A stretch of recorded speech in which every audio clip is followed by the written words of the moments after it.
સાબરકાંઠાના પ્રાંતિજમાં 10મા vibrant summit માટે ચિંતન બેઠક યોજાઈ હતી, જેમાં ગુજરાત સરકારના ઉદ્યોગ મંત્રી તેમજ સાબરકાંઠા જિલ્લા પ્રભારી બળવંતસિંહ રાજપૂતની અધ્યક્ષતામાં મોટી સંખ્યામાં સાબરકાંઠા જિલ્લાના ઉદ્યોગકારો તેમજ સ્થાનિક ધારાસભ્યો સહિત વહીવટીતંત્ર હાજર રહ્યું હતું. આ સમિટમાં સાબરકાંઠા જિલ્લામાંથી વ્યાપકપણે રોકાણ થાય તેમજ ઉદ્યોગકારો સાથે સરકાર તમામ ક્ષેત્ર ભાગીદાર બને તે માટેની વિગતે રજૂ કરાઈ હતી.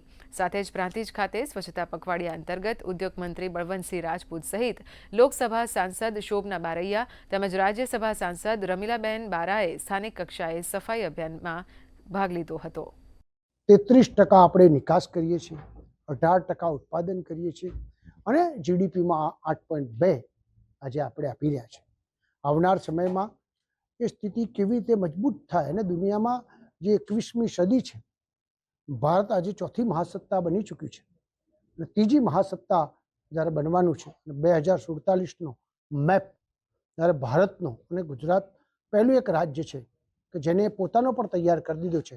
તે પ્રકારની વ્યવસ્થામાં ઉદ્યોગકારોને કેવી રીતે જોડી શકાય, આપણા દેશમાં આયાત કેવી રીતે ઘટાડી શકાય, એ પ્રકારની વ્યવસ્થા આપણે બધા સાથે મળીને કરીએ. એ પ્રકારની વ્યવસ્થા આજે અમારા તમામ અધિકારીશ્રીઓ, પદાધિકારીશ્રીઓ બધા જ લોકો સાથે રહીને કરે છે.